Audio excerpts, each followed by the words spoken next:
sometimes you've just got to go, you know what, stuff it. Something needs to happen. Anything needs to happen rather than this. Hi, welcome to Potential, a podcast from the White Rose Industrial Physics Academy, in which we talk to physics students about the good times, the hard times, the ups and the downs of starting a career.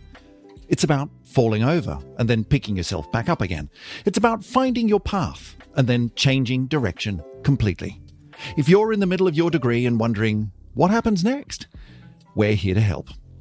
My name's Chris Stewart, the host of this podcast, and in this episode, we talk about when things go a bit pear-shaped. Here's a whole festering web of problems that my degree has become. As we wander along life's path, sometimes we stumble, we fall down. I absolutely hated every second of my first year. And lying there, hurt on the ground, it can seem like we'll never get up again. Sort of mentally, I was struggling a lot more than I thought I was at the time. But with help, with support, with effort, we can stand up and start moving again. Maybe it's in a new direction, but we're moving. In this episode, we'll hear from 3 physics graduates. So I'm Sam, and I'm currently the customer data manager for Kazoo. I'm Jonathan Foster. I am a European patent attorney and I work at a company called Appleyard-Lees. Hi, I'm Natalie Greenwood and I currently work at Aviva as a IT audit and internal audit manager. You had to think about that. I did. And as you'll hear, all 3 hit the ground hard during their physics studies. But it turns out their stories collectively can be summed up by the lyrics of that great 90s punk dance rock anthem, Tub Thumping, by northern anarcho-punk rock band Chumbawamba. So here's part 1. I Get Knocked Down. Sam did his undergraduate degree at the University of York, enrolling in an integrated 4-year master's degree in physics with astrophysics. I enjoyed physics. I enjoyed math, sort of thinking about the basics of things and the fundamentals. But Sam was already carrying a few problems with him when he arrived at university. There'd been a lot of issues in my home and family life on the lead up to going to uni.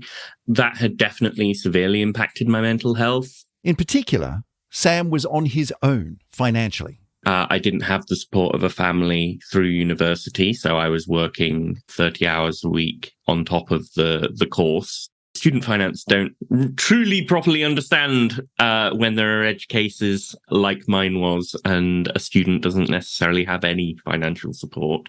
It was a bit stressful, and I put more focus into work, sort of working 40 to 50 hours a week rather than the 30. Some of my coursework definitely took a hit for that. So through first and second year, Sam worked to earn money, got involved in a load of university activities and societies, and did enough work on his studies. I just about managed to coast along through it and come out at the end with a 2-1 grade for the year, and it wasn't what I should be getting, in inverted commas, but it was what I had managed. So a new year, a new start.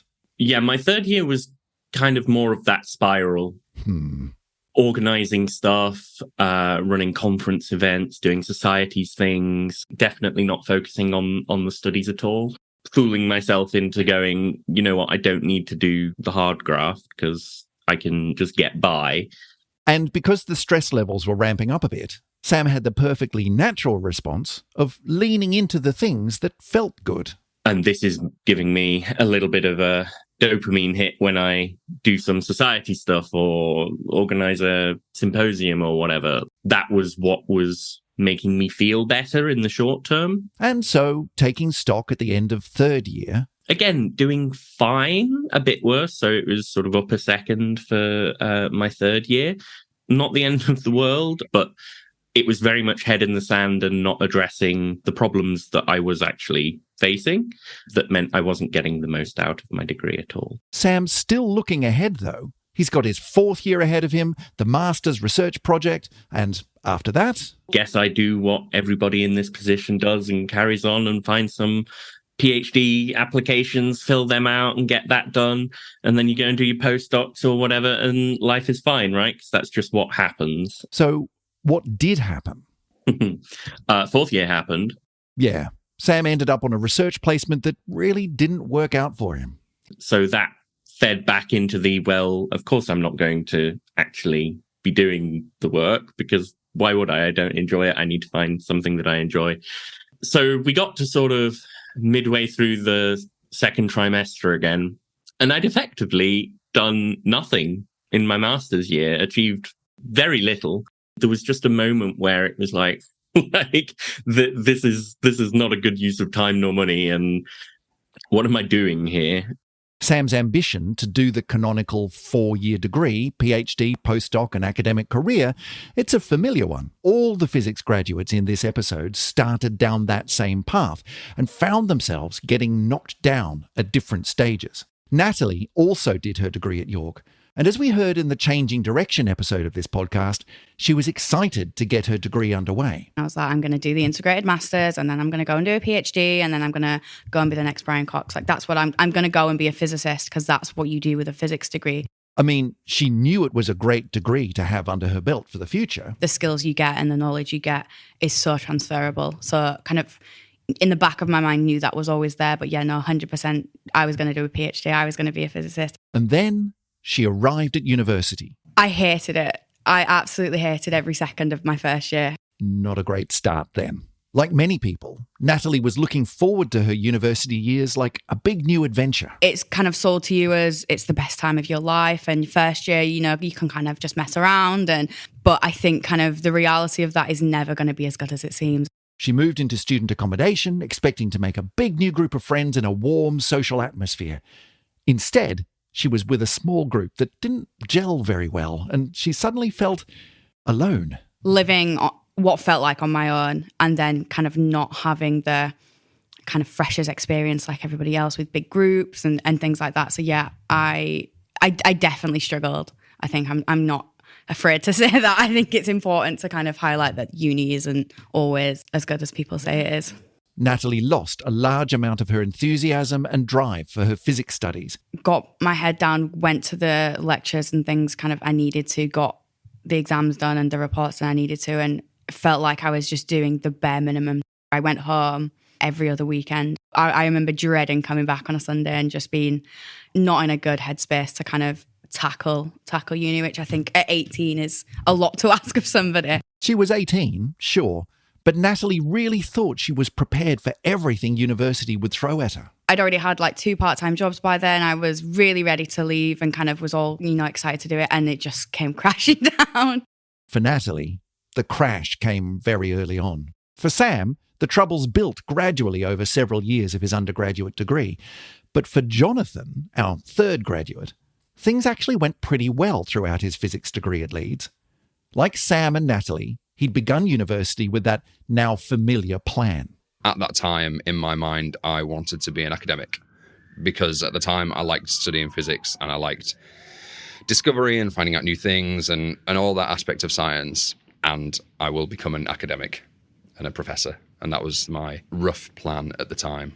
Jonathan's 4-year physics master's degree went pretty smoothly. So, tick. Next step, the PhD. I got offered 3 different PhDs and I took the Wellcome Trust one at Leeds Uni, which was split between biology, physics, medicine. So that was kind of the perfect combination for me. The other benefit of the Wellcome Trust one was it was just so well paid. It was really good, and I was really happy to have got onto that course. To get onto a good PhD program in a place you want to be, and it pays well, that's the doctoral dream. But after a year of coursework and lab rotations, Jonathan started the research project, and that's where the trouble began. I liked the subject matter.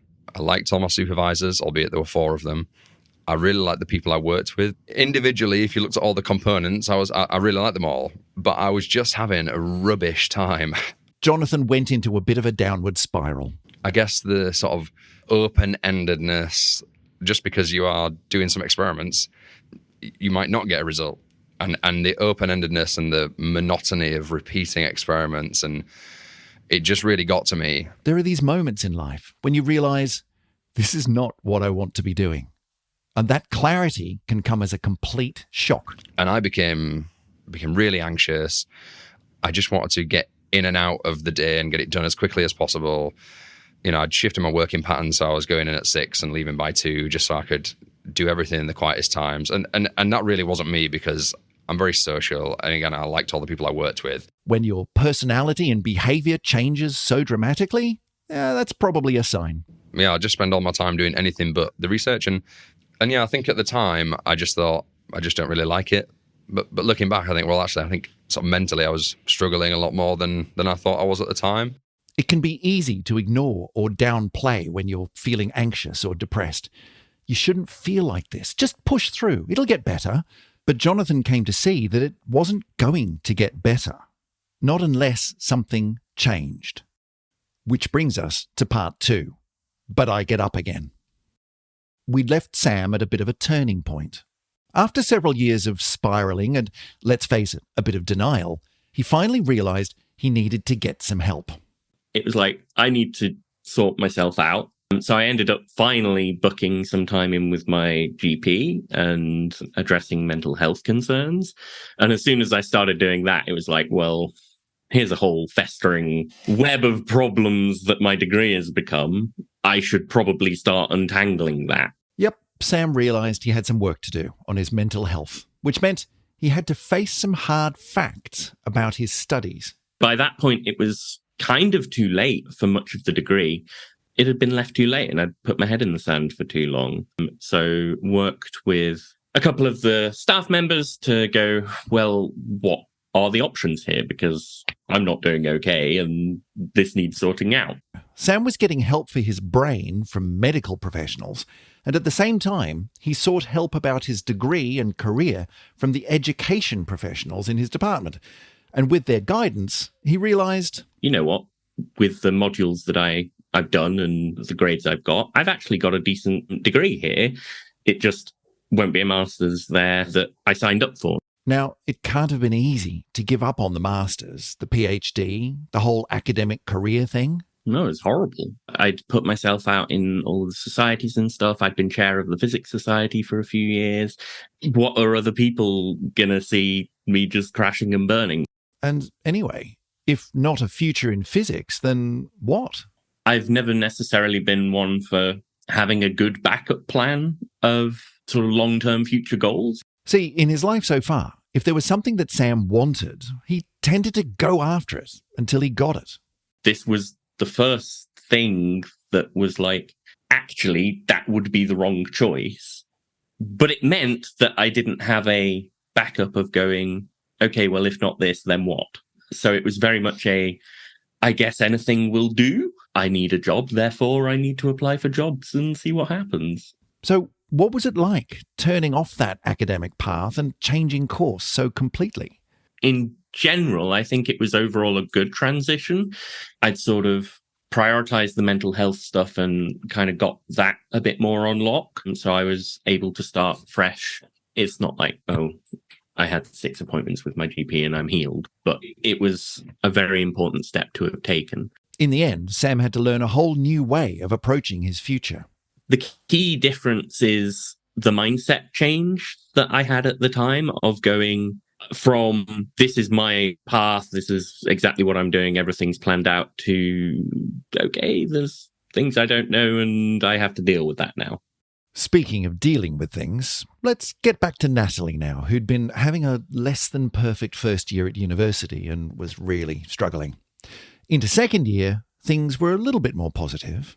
Second year is always the hardest part of the degree. And I think that was definitely there. But I kind of felt a little more settled and able to tackle it a little bit better. She'd found some new flatmates, was feeling a bit less alone. Still, those dreams of becoming the next Brian Cox had well and truly begun to evaporate. And now it was a question of, do I even finish this degree? And that's when her supervisor talked to her about the options available. You don't need to get a first. You don't need to do the masters if it's not going to work for you. Do what you need to do to get through. Also, I was supposed to be doing the integrated masters and switch down from that just to give myself a good chance of finishing the degree rather than kind of calling it quits and packing it in. So yeah, I think everything like that combined really did help to turn things around, really. Talking things through with her supervisor really took some of the pressure off. Aim for the 2-1, like it's perfectly fine to have that. And that's kind of what we did and wouldn't have changed it for a second now.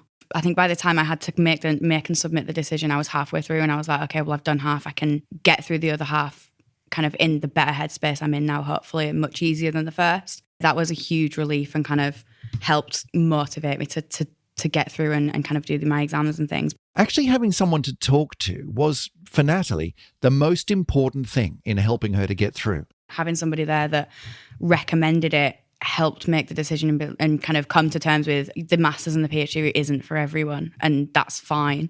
Giving up on a life plan can be traumatic, and she had to deal with feeling like a failure, like she was letting people down.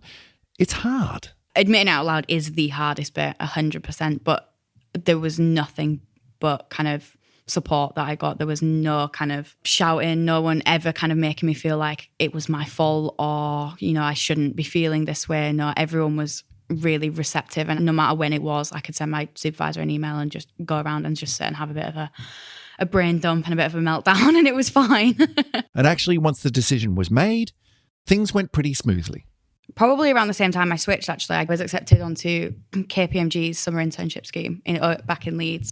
Had that in the bag and just kind of was like, I'm just going to roll with this, see what happens, and then if needs be, I'll figure it out next year.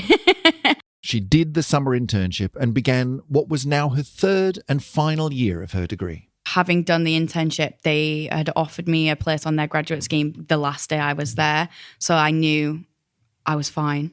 I can spend all my time just focusing on my exams, my study and that kind of thing. So yeah, much more of a calm and relaxed headspace. I moved back home as well to kind of help just keep things as stable as I could. The big lesson from Natalie's experience then is talk to people. As soon as I spoke to my supervisor at the start of second year, things started to kind of make the moves to get better. There's so many options you can do to kind of help lift the load. So don't be afraid to kind of even explore those, no matter how early on it is. But they're there to kind of be used. And what of Jonathan, who discovered his PhD wasn't all he'd hoped for? Around the time he was at his lowest point, he went to an academic conference in France, and he knew at that moment he had to make a change. It wasn't I'm going to take a break, I'll take some time off. It was, I'm out. He'd already tried to talk to other PhD students about how bad things were, but that's the consensus of everyone around you, right? There's a lot of laughing and joking of, this is rubbish. I'm having a rubbish time. Isn't it great? And that just becomes so normal to go in. It's like, how are you? Rubbish. And at the conference, he encountered a mindset that really wasn't helpful. You can't leave. If you leave, basically your life's going to be ruined. Every job you go into, you'll be paid 30% less because you don't have a PhD. When he returned to Leeds, he took a deep breath and sat down with his supervisors to talk. The nice thing about having 4 supervisors is you have to go through this conversation times 4, which is horrendous. So what was it like saying it out loud? I want to quit my PhD. That moment was absolutely horrendous. I just felt sick. I wanted to cry. It was rubbish. The feeling of either sort of failure.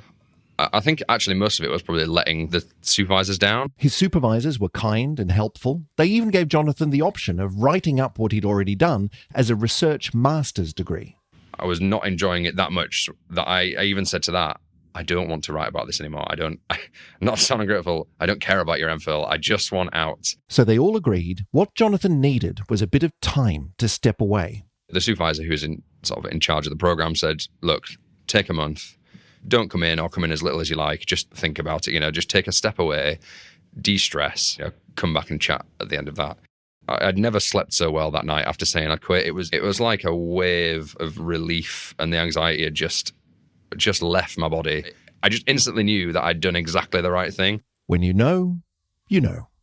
Once I'd left and I was no longer sort of burdened with the day-to-day anxiety of having to go and do this thing that I didn't enjoy, I think at the time my actual thoughts were, I could literally do anything.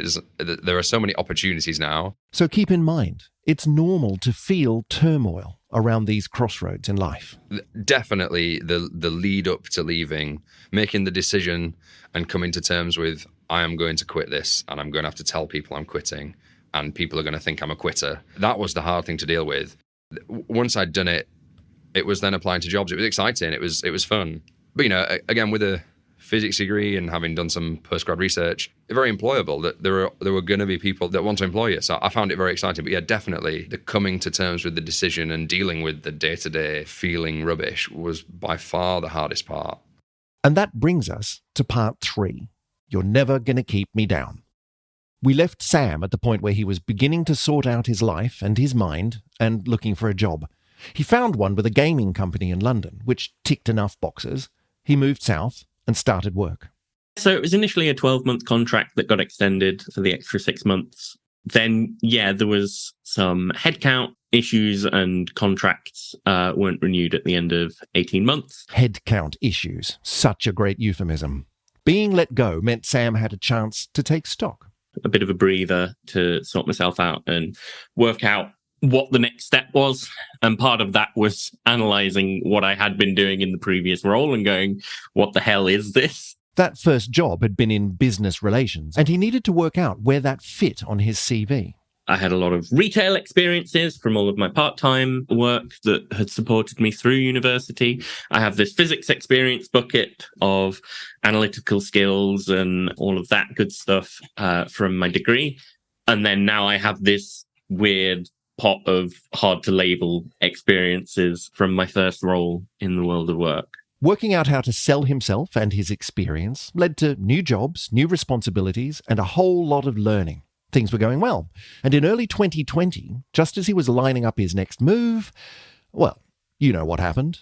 The world shut down. Unemployed in a global pandemic, Sam could easily have spiraled downwards again, but instead, he saw it as an opportunity.